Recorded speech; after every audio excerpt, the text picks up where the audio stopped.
Annonceurs, entrepreneurs, promoteurs et chefs d'entreprise, choisissez dès à présent votre meilleur partenaire média, Idéal Production. Idéal Production est basé à Cotonou au Bénin. Idéal Production, le partenaire exclusif de Sika TV en Afrique.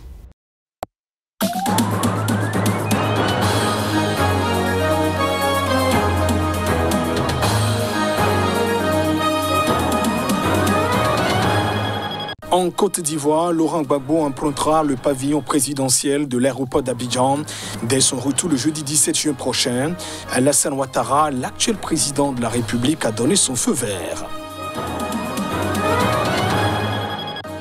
Au Sénégal, les cas de noyade sur les plages de Dakar inquiètent le président Macky Sall. Le chef de l'État demande la prise de mesures urgentes. 8 jeunes ont encore récemment perdu la vie. Et puis en RDC, des volcanologues ont évalué en fin de semaine dernière l'activité du Nyiragongo, le volcan qui a menacé Goma. Le cratère est jugé toujours dangereux. Précision à suivre dans un instant.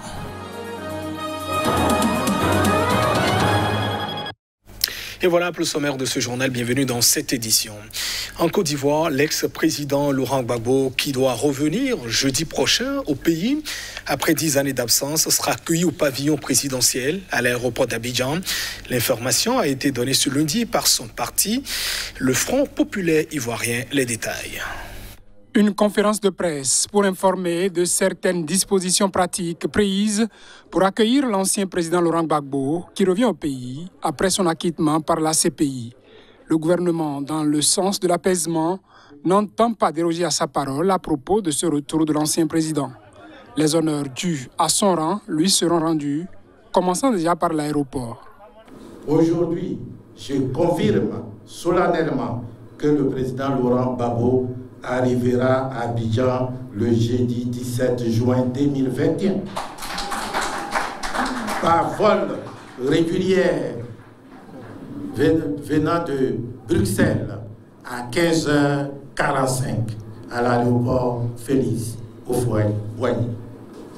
Le président Alassane Ouattara a décidé de donner le pavillon présidentiel pour accueillir le président Laurent Gbagbo. Le président Ouattara a autorisé son ancien rival à rentrer en Côte d'Ivoire après son acquittement par la Cour pénale internationale de la Haye fin mars. Laurent Gbagbo était accusé de crimes contre l'humanité. Il avait été arrêté en avril 2011 après avoir contesté la victoire d'Alassane Ouattara à la présidentielle de 2010. Son refus d'admettre sa défaite avait provoqué une grave crise post-électorale ayant fait quelques 3000 morts. Mais à 3 jours de l'arrivée de l'ancien président, son parti et le gouvernement ont donné peu de détails sur l'organisation de cette journée qui pourrait voir les supporters de l'ancien président affluer massivement vers l'aéroport pour accueillir leur chef. Le souci des deux partis est cependant de vouloir éviter tout débordement à l'occasion de ce retour.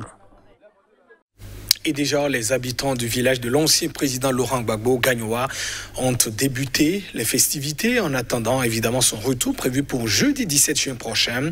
Dans son village, chefs et habitants se disent déjà prêts. Des militants ont même organisé une marche de Gagnoa jusqu'à Mama pour lancer officiellement le début des réjouissances. Le village natal de Laurent Gbagbo se prépare à faire un triomphe à l'ex-président qui sera de retour jeudi prochain en Côte d'Ivoire après 10 ans d'absence.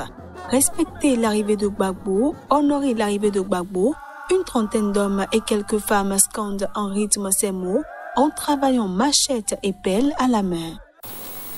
On attend qu'il va arriver, il va venir le 17 juin. Mais on ne dort pas. Ma fille, on a tous éveillé, on ne dort pas, on attend l'arrivée de Gbagbo. Nous sommes à la réconciliation. Gbagbo veut la paix. Gbagbo est un homme démocrate. Des militants ont même organisé une marche de Gagnoa jusqu'à Mama pour lancer officiellement le début des réjouissances. Je suis Gbagbo ou rien. Sans Gbagbo, pas de réconciliation. On a prié pour que Laurent Gbagbo nous revienne. Dieu merci, nous revient vivant. On est trop contents, on est prêt pour l'accueillir, pour le faire, pour l'envoyer dans son village. Sans Gbagbo, pas de réconciliation. Un point trait. Laurent Gbagbo, qui a été définitivement acquitté en mars par la Cour pénale internationale de la Haye, des accusations de crimes contre l'humanité doivent atterrir jeudi prochain à Abidjan. Il avait été arrêté en avril 2011 lors de la crise post-électorale qui a duré 5 mois et pendant laquelle plus de 3000 personnes ont été tuées. Le président sénégalais Macky Sall a réclamé ce lundi des mesures urgentes après la mort par noyade d'au moins 8 jeunes au cours de la même journée en quelques kilomètres de plage de la banlieue de Dakar. C'est une énième noyade enregistrée dans ce pays. Les noyades sont fréquentes en cette période de première forte chaleur où les Sénégalais, à commencer par les jeunes, vont chercher un peu de fraîcheur dans l'Atlantique. Mais la mort d'au moins 8 d'entre eux en l'espace de quelques heures dans le même secteur est exceptionnelle. 5 corps ont été repêchés sur la plage de Malika dimanche et 2 autres sur la plage contiguë de Gadae, a indiqué un responsable des pompiers. Une 8e dépouille a été récupérée lundi, tout près de là, a-t-il dit. Les victimes avaient une vingtaine d'années. Les drames sont survenus dans des zones où la baignade est interdite en raison de la configuration de la mer. Le sable y est mouvant, mais les gens persistent à y aller, a-t-il dit. Le baigneur peut en quelques instants perdre pied et se retrouver ballotté par les flots jusqu'à l'épuisement parce que le sable s'est dérobé sous lui sous l'effet d'une mer forte. Des maîtres nageurs ou des pompiers sont déployés sur les plages autorisées.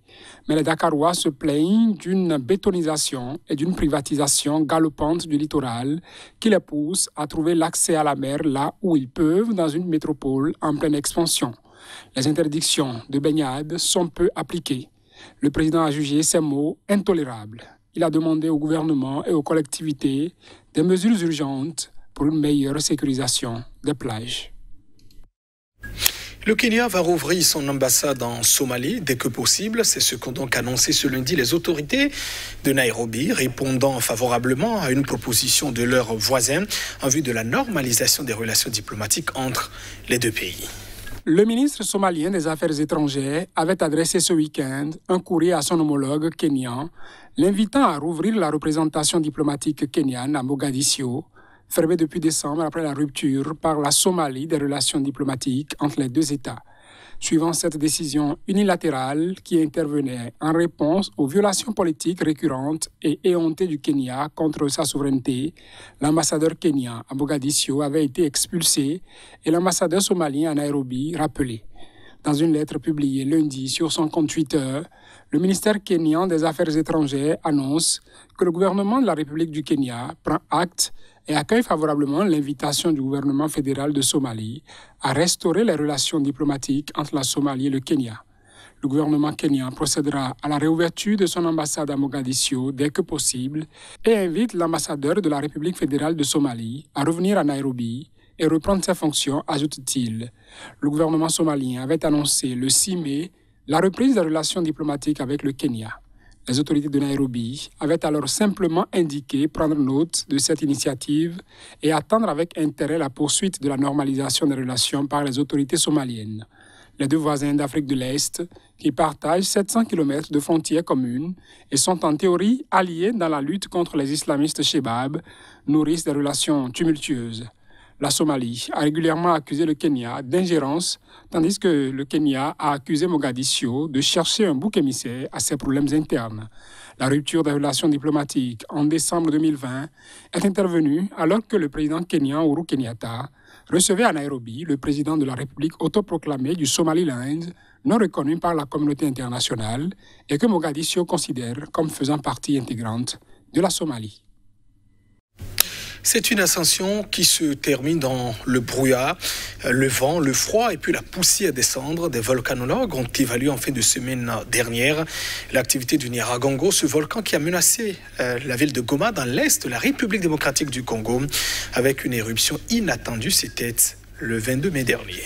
Au départ de l'observatoire volcanologique de Goma, tôt vendredi, 4 experts se dirigent vers les flancs du volcan au nord de la ville, sous la protection d'une dizaine de rangers armés du parc national de Virunga. Leur mission, utiliser des drones et des systèmes de caméras pour évaluer les glissements de terrain et voir si le cratère est en train de s'effondrer, explique Christopher Osley, assistant technique de l'OVG. L'expert congolais veut aussi étouffer une rumeur sur les réseaux sociaux disant que le volcan s'est éteint. La montée à 3470 mètres d'altitude se fait par les pistes habituellement suivies par les touristes, fermées depuis l'éruption. 4 visiteurs se trouvaient au sommet du volcan le 22 mai selon le parc des Virunga. L'arrivée au sommet offre une vue plongeante sur le cratère en train de s'effondrer sur lui-même dans un grondement sourd ponctué d'explosions. La température retombe à 10-15 degrés et le vent souffle fort. Il s'agit de la deuxième expédition de ce genre depuis l'éruption du 22 mai et les répliques sismiques qui ont conduit les autorités à envisager le scénario du pire, coulée de lave dans le lac Kivu et dégagement de méthane et de CO2 mortels pour les 1,2 million d'habitants de Goma. En Zambie, le père de l'indépendance du pays et ancien président pendant 27 ans, Kenneth Kaunda, âgé de 97 ans, a été hospitalisé à Lusaka, la capitale. C'est ce qu'a donc annoncé ce lundi son cabinet dans un bref communiqué. Kenneth Kaunda, l'ancien président zambien, ne se sentait pas bien et a été hospitalisé au centre médical Menasoko, un hôpital militaire. L'information a été donnée dans un bref communiqué par son cabinet, qui n'a pas donné plus de détails. Le communiqué a appelé les Zambiens et la communauté internationale à prier pour lui, tandis que l'équipe médicale fait tout son possible pour qu'il se rétablisse. Surnommé le Gandhi africain pour son militantisme non violent, Kenneth Kaunda avait conduit l'ancienne Rhodésie du Nord, protectorat britannique à l'indépendance sans effusion de sang en octobre 1964. Se réclamant du socialisme et proche de Moscou, il a dirigé la Zambie pendant 27 ans, en grande partie sous le régime d'un parti unique, dont la mauvaise gestion a provoqué une grave crise économique et sociale. Après de violentes émeutes, il avait accepté des élections libres en 1991 et fut battu. Lorsqu'il était au pouvoir, il a accueilli de nombreux mouvements luttant pour l'indépendance ou l'égalité des Noirs dans d'autres pays de la région, dont le Parti sud-africain du Congrès national africain, ANC. Également surnommé Kaka, Kenneth Kaunda était le chef du principal parti nationaliste, le parti de centre-gauche, UNIP. Et c'est la fin de cette édition. Merci de votre attention. Au revoir.